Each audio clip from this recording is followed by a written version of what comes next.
Lancelot, regardless of what he's going to be up against as well. I think he kind of has to. They have to play for those early power spikes. If not, Natalia is going to have no opportunities to actually chunk somebody out. So, you know, having these high burst heroes, people who can kind of slow down the pace of the fight so they can actually take their time and come into different angles, that's the kind of beauty of TODAK's composition. But they don't have a lot of early game potential here, which is a little bit frustrating. There's a lot of ways to kind of just play around the Lancelot and not take his full damage. So as long as you don't get poked out super early on, Red Reborn should absolutely be okay. Mid game is going to be super spicy though. So in this case, are we looking at the fact that Red Reborn is just going to be trying to turtle down and just sustain all the way towards the... Oh, hell no. Hell no. Red Reborn going to be on the attack whenever they can. Because, I mean, you do have the Selena, so you're just waiting for level 2 to come by. True. Wait for an opportunity to start taking out one of these cores. Ideally, you would want to get rid of Natalia because she's the easiest target. But, you know, these tanks, they are going to have to do a lot of work in these first 3 minutes in the game. Speaking of game as well, ladies and gentlemen, we're already inside the second game of the playoffs here between Red Reborn and Team TODAK. Who's going to take this game? Comment down in the comment section below. Vote and give a shout out to your favorite teams because both of these teams are going head to head with each other with full of vigor. Oh, look at Moon. He's already walking up to this buff. He wants to, but really, really smart. Abyssal Trap coming in from Chakbu, purposely putting some into the trap itself. He doesn't steal it. Thankfully, Aaron was ready. Formez, he walks into another trap, slowing him for half a second, and the vision is so important. X-Ray forcing the flicker out of the way, and now is recalling. Well done. Great setup from Red Reborn, expecting and anticipating the invade on that red buff. Yeah, and especially as well, like Red Reborn, I believe their aggression is going to be a little bit later as well because of the fact that this Hilda is not going to be playing the roaming one as well. It's going to be playing that side lane as in the hands of CeeLo going up against Formez. But then again, remember, we're talking about Hilda here. Got quite an amount of damage. Definitely will have even more once CeeLo starts getting that stack on his ultimate.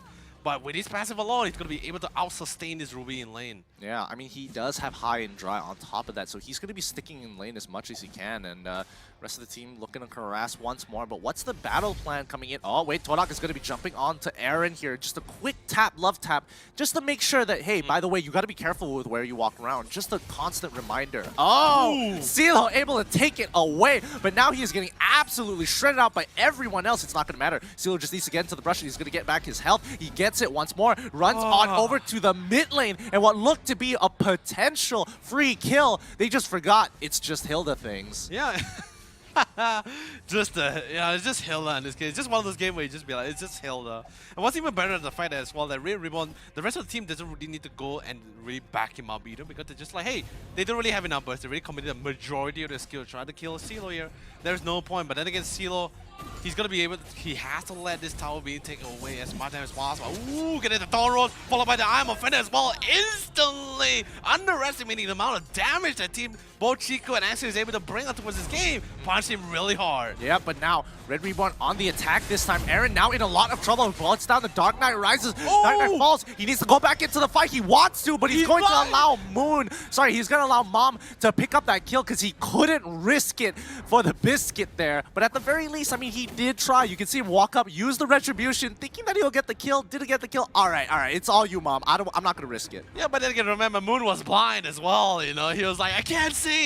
His whole team is like, did you kill him? I can't see. I can't see the guy. Yeah. All I see is a fat panda.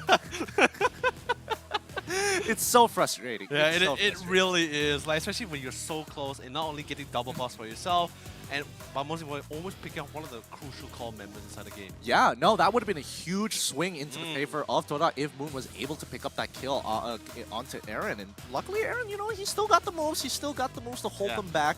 Overall, it is a pretty good start. I do think they did make quite a mistake there up on the top side, CeeLo especially, because he couldn't really control the lane at that point. He just had to give it up because going in, you're going to get dove under turret, and then they're still going to get the turret anyways. So at that point, you're just sitting back waiting for your wave to come in. Yeah, but at the same time, I think you should have just left the lane. Like, yes, the tower, they already hit the tower. You already know that you're not even level 4, remember? CeeLo wasn't level 4, he was only level 3. Chico was 2 levels ahead of him, and Formez has his ultimate fully HP, ready to go. And let's be honest as well, even if 4-man gets targeted by the tower, it's gonna take him a while to be shot down too. Yeah, I mean, he was full HP on top of everything else. I think, well, personally, I think there's two lines of thought here. Either you wait for the wave or you don't go there at all. You wait for the wave, but unfortunately, they're going to have some form of spell vamp into the Festival of Blood, and that's pretty effective on Ruby in general.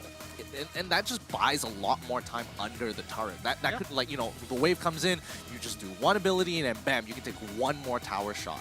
Yeah, I mean, maybe he was just hoping to hit that level 4 because remember there was still minions being hit by that tower. I guess, but I don't even think that the Hilda ultimate there would have changed anything. I mean, really. I'm just trying to predict what CeeLo is trying to think there. You know, that's our job, right? Yeah, I guess, but you know, at the end of things, it was a mistake. Like, there's no real way of getting out of that one.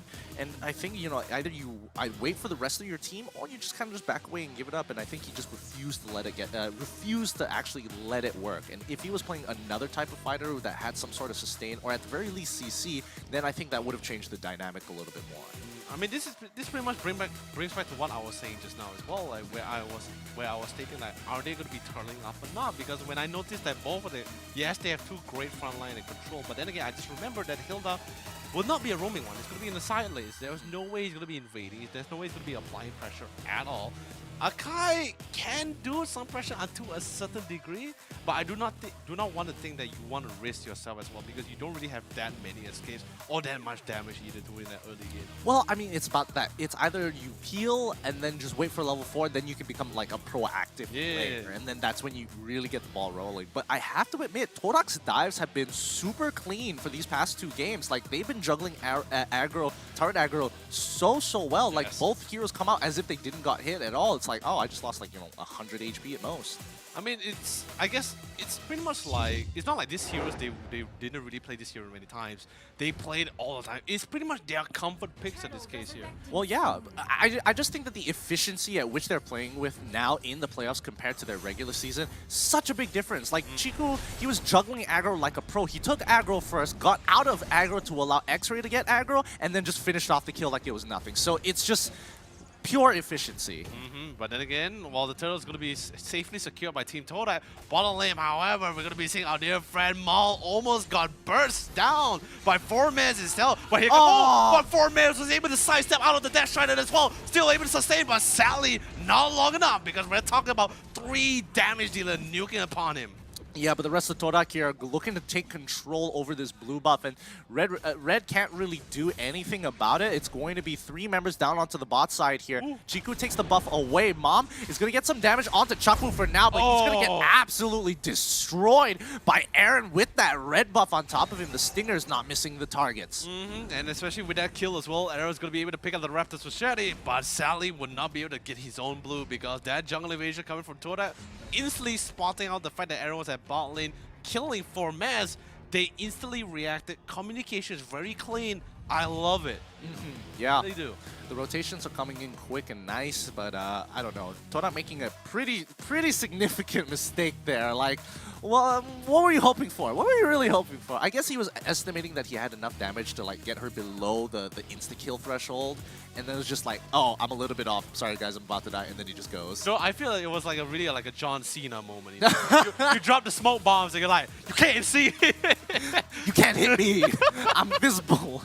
But yeah, Natalia is super squishy. So there's nothing much that she could do there. It was really a bit of a gamble. I mean, I don't know. Do you think the gamble was necessary? I mean, it's the same case with all assassins, right? They're all soft in the end. But yes, but the gamble, is coming back to your question, whether the gamble was necessary, I think not.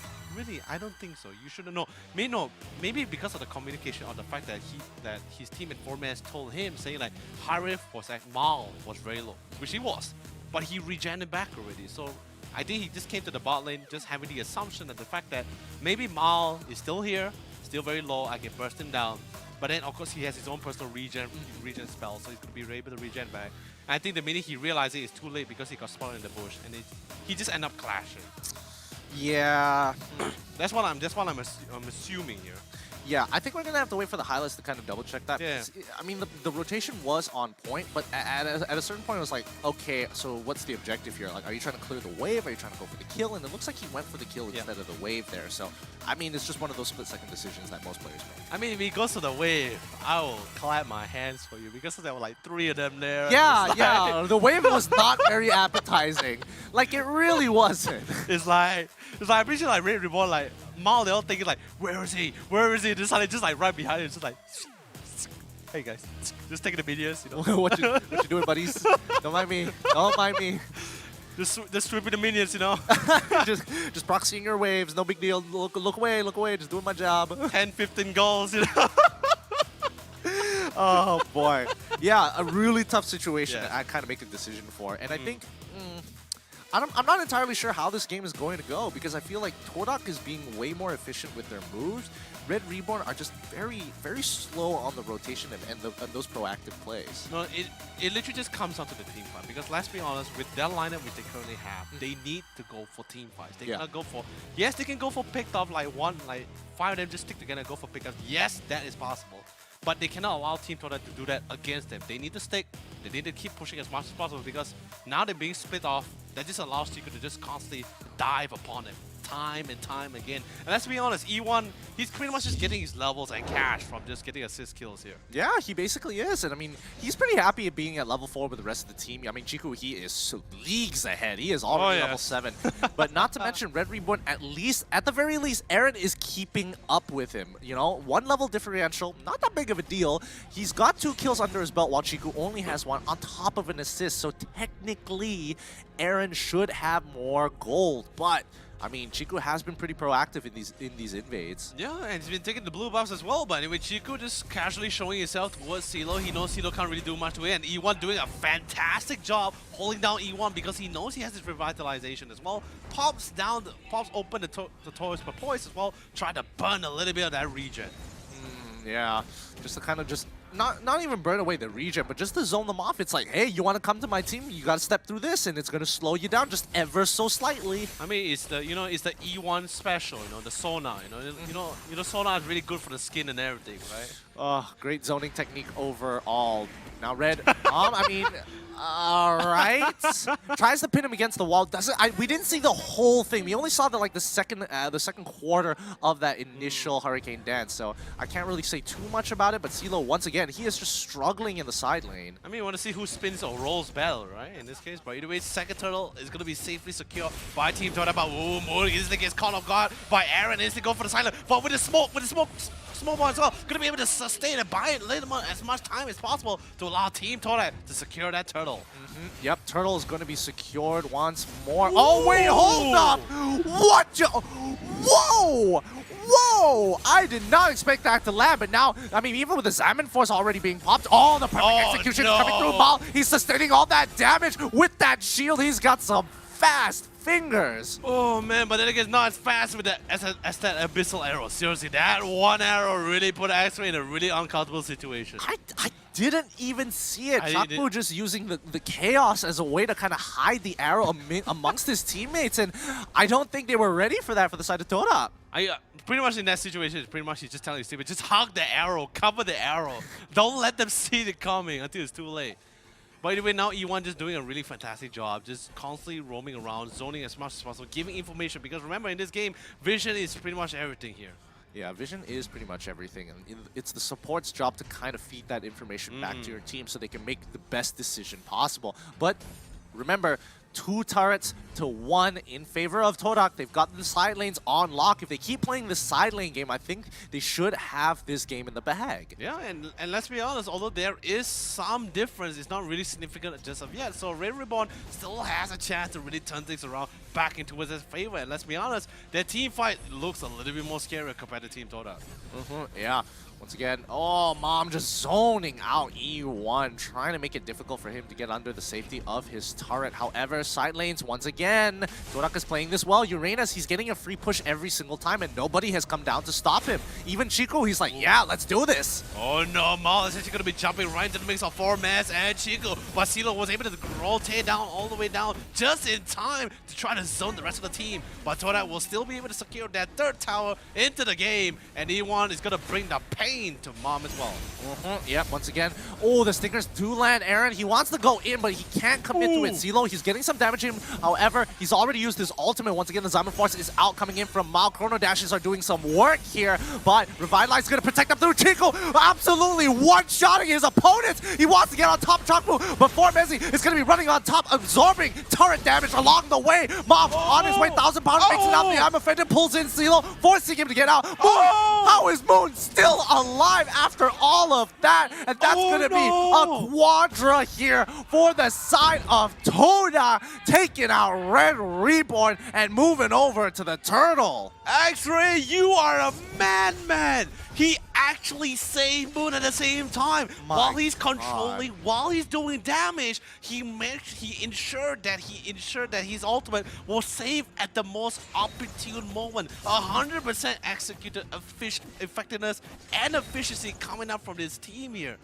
Oh man, it's beautiful, dude. It really was, because it came down to when was Aaron's silence gonna come offline.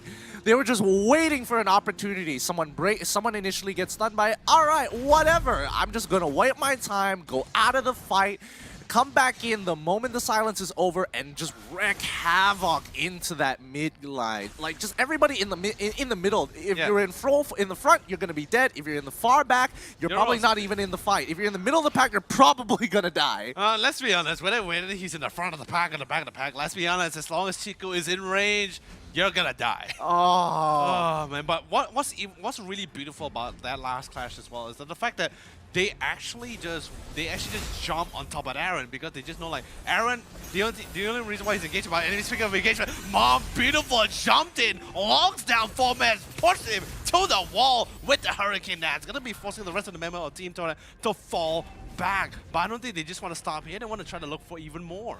Yeah, and I think they can look for a lot more here. And right now, I think TODAK, they've got a good understanding of what Red Reborn's composition wants to do and is trying to look for in their lineup. So now they're looking to be like, all right, you can team fight as much as you want, but we're going to try and break the map as much as we can. Like, look at the way that they're playing this. They're not fully engaging at all. Even for Mezzi, he's just coming by, hello, one Ionic Edge, walks away.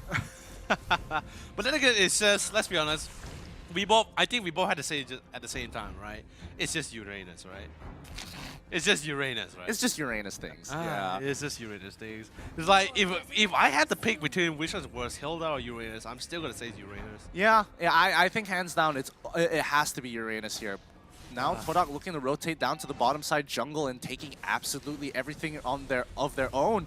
Red Reborn can't really do too much about this. CeeLo takes a little bit of damage, but he just absorbs it all. He knows he's the tank. Mal, he is not wanting to get too deep into this fight. Yes, he does have Impure Rage, so he can deal the damage, but it really is just a complete waste of time. TODAK getting zoned out here once more. Aaron actually going in on this fight after the Hurricane Dance. The stun landing. Mom, he's trying to pick off X-Ray, but he refuses to go, and he goes, pulled back by the I'm Offended. The rest of the team looking back as Formezi chunks out the rest of the team with the Ionic Edge, and that's going to allow E1 to jump right into the middle with the shield unity to take them out. 2 tanks is all they need to push Red Reborn back into a corner.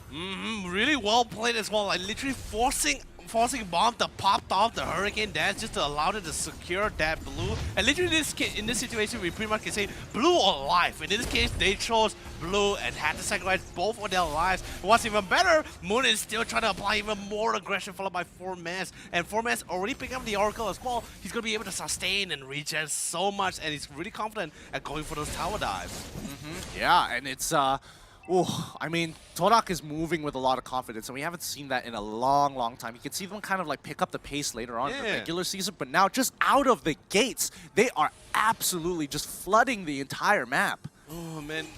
Oh, still love that Emos. But then again, yes, the reason why they are flooding out the floodgate because a lot of conditions was already been achieved for them as well. By the way, 4-Man is going to be doing a couple of rotation and zoning out as well. Gonna be popping a lot of these abyssal traps to really try to zone him out. And E1 being aggressive with his mom, jumping in with the Hurricane Dance, pulling him all the way back. But Formez pulls Bomb all the way back into the clutches of Chiku, but then Chiku instantly gets assassinated, gets burst down as well. But the Lord hammering down the bottom inhibitor. E1 trying his best to try to slow things down as much as possible. Brock pops off the revitalization, but eventually he will fall. But Formez with the Ionic Age picks up one, almost get the second one, and thank God CeeLo gets back to the fountain. But now all they have to do is hold on the line as long as possible. And CeeLo, he can't do this alone. Moon is just doing so much damage, and TODAK closes game 2 here with a clean 2-0 in the first day of the playoffs. Woo! What